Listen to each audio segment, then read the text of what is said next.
Hello, welcome to the Oprah Winfrey Show, and today we have two special guests, and their names are Susan Calvin and Stephen Barley. Okay, so... Oh my gosh, I can't believe I'm here. Oh my gosh. It's Oprah. I don't have to see you. Oh my gosh. Wow, oh my god. Please sit down, come on. Oh my god. Wow.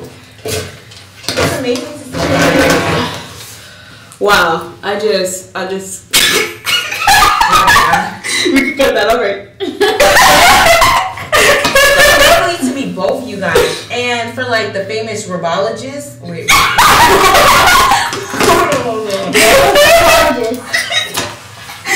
Stop, yo.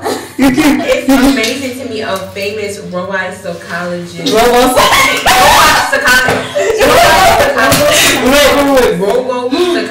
Psychologist. Just say robo. Psychologist. Okay. Robo psychiatrist. We can do it as that. Psychologist. You want to say psychologist. Robo and then say psychologist. Okay. It's amazing to meet these two people. Oh shoot. Oh wait. It's lovely to meet you two. I mean, a famous robot psychologist and an amazing robot man that is now recording. Humanoid. You should say humanoid. Humanoid. What the hell? But let's get started with the questions. Okay. Instead of robot man, say humanoid. It sounds right.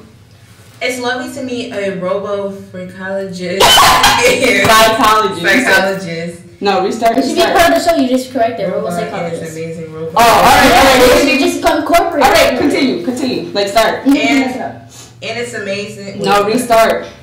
It's lovely to meet you too. I mean, a famous robo psychiatrist, an amazing robot man that is. No, coordinator. But let's get started with the questions. Okay. It's lovely to meet two. Oh shoot. Oh, I'm sorry. It's lovely to meet two robo psychologists and a. What is it? Oh. Okay. Oh my god, restart. Just say, you know what? Edit the script and write humanoid because you just gonna keep Humanoid. humanoid. There's so many bloopers already. Honestly, Alright. just even if you mess up the word, the show will correct you and be like robo psychologist. But thank you for letting me know.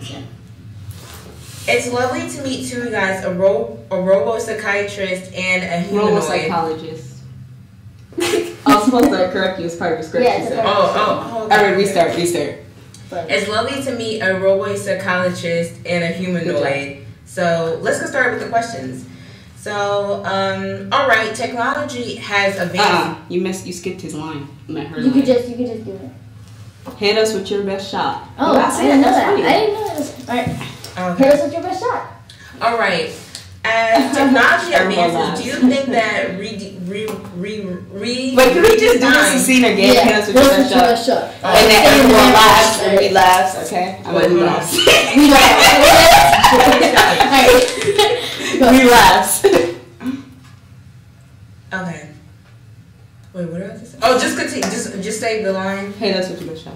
Hit us with your best shot. You're so funny. All right.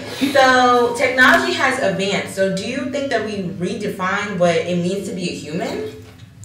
Well, I don't really think so. I believe that since robots are now our world, we should be able to help them out and teach them how to live in the world. Oh, wow. Teach them to be quote unquote human if they don't believe, if they don't know how. Right. Stefan was pretty good at hiding it. She isn't wrong. Oh wow. How so? Well, she's also right, but Not even. He wasn't. I need to read it. Hold on, because I don't know it. So we'll just re-say that. I'm sorry. I'm sorry. She isn't wrong. Stefan Marley got nails. Okay, I guess. But I think that she's right. Okay. Alright. She isn't wrong, but I agree with her.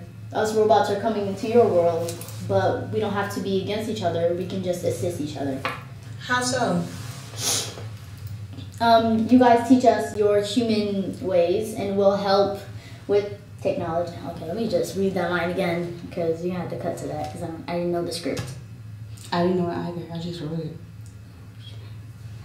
guys teach us your human ways and we'll help with technology. Okay.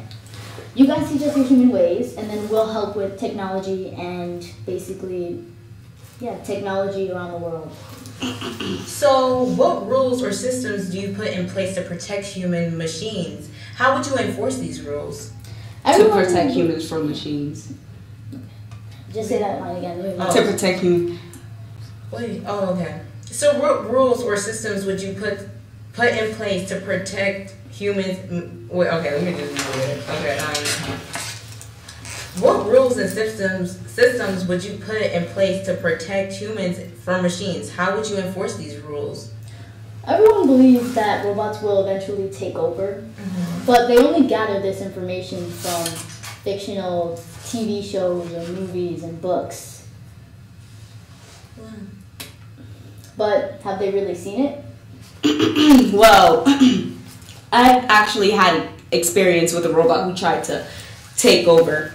He didn't believe that Mike Donovan and Gregory Powell made him. He was just disobedient, both physically and verbally.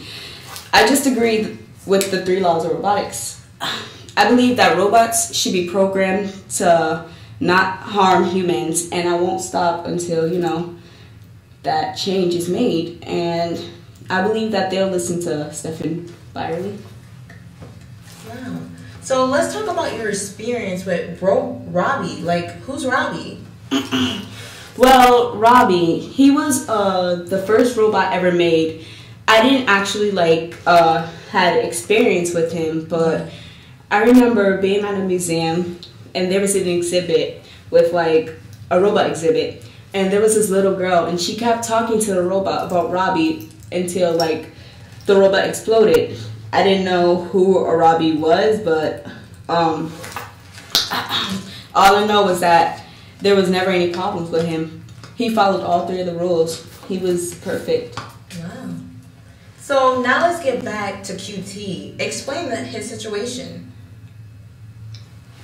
QT was one of the robots up in space with Mike Donovan and Gregory Powell.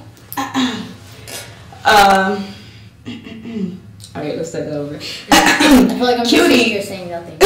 Awkwardly, just turning my head. Wait. QT was one of the robots that we had in space with 2 QT was one of the robots that we had in space with 2 astrophysiologists, Mike Donovan and Gregory Powell. They built QT, but he had a mind of his own. He was the first robot to ever be curious about something. They had a few problems with him defying them and him being the leader of the rest of the robots in space, but it all worked out. That's really interesting. There was a big difference between both robots. Now, to the question everyone's been waiting for, how did you meet Mr. Stephen Byerly? When I met Mr. Byerly, he was only a district attorney. One of the scientists, Francis Quinn, had his doubts about Byerly and accused him of being a robot. What did you think? I didn't think anything, really. I didn't have a right to think anything about him. He imitated humans pretty well, and it wasn't like he was doing anything wrong. He was pretty much helping us out, being our district attorney. So how did you guys finally know that he was a robot?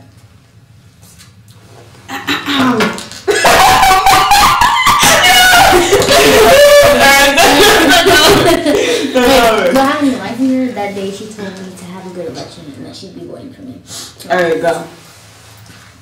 How did you guys finally figure out he was a robot? So how did you guys finally find out that he was a robot? Well, Francis, he still had his doubts, so he told me to get an apple out of my purse and give it to Stephen Byerly because he never saw him eat or drink. So that was pretty good. Yeah, go start. Okay. Alright, oh my god. No, that was good. She Wait, hold on. Let me know what you had to say first.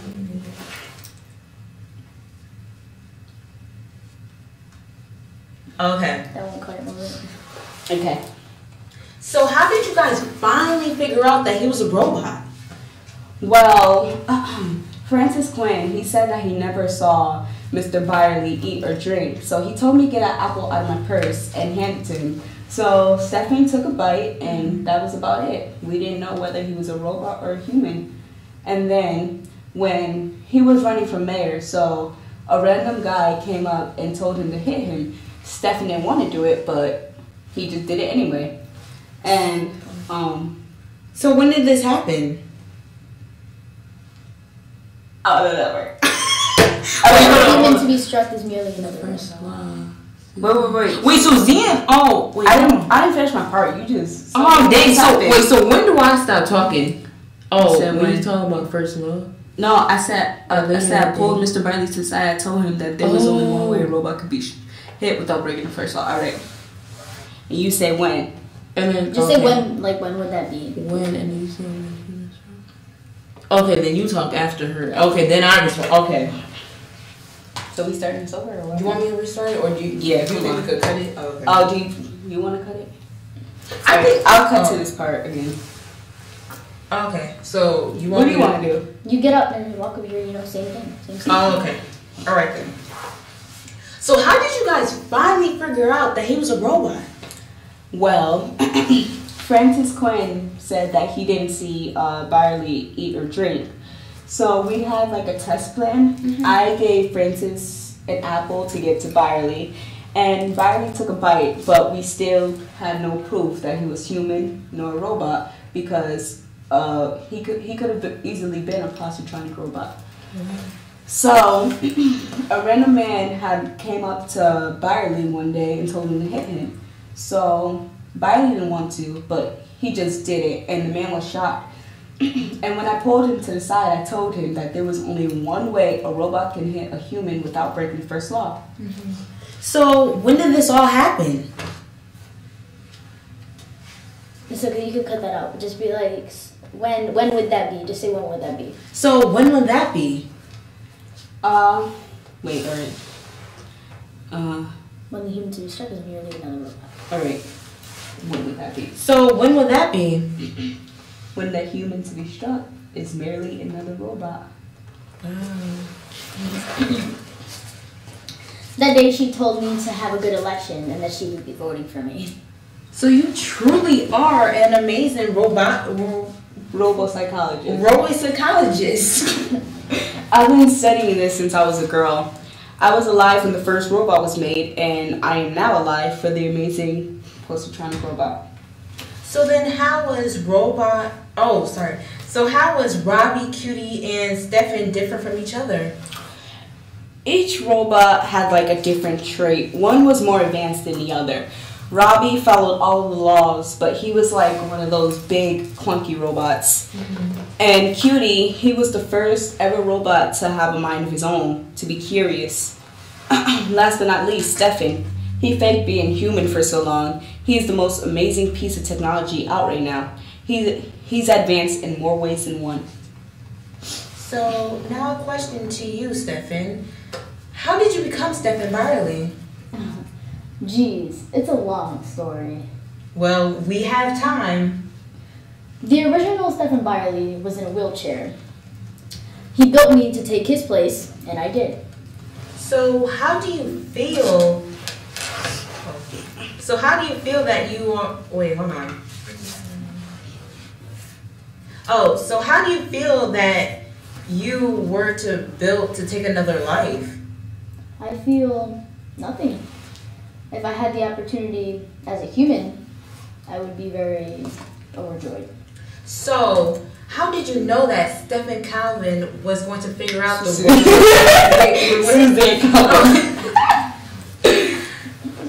Oh, okay. So, how did you know that Stephen Calvin was going to figure out? Susan Calvin.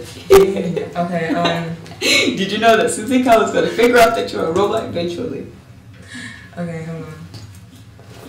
Did you know that Suzanne Calvin was gonna find out that you were a robot eventually? Well, I was expecting it. I mean, she is a very intelligent woman. Thank you. Wow. And that's it.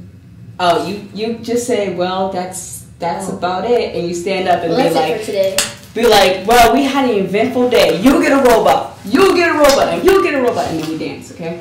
Well, that was an eventful day. Thank you guys for watching. So now you get a robot. You get a robot. We all get robots. Let's do a robot dance. Come on. Okay. Let's do the robot dance. Come on.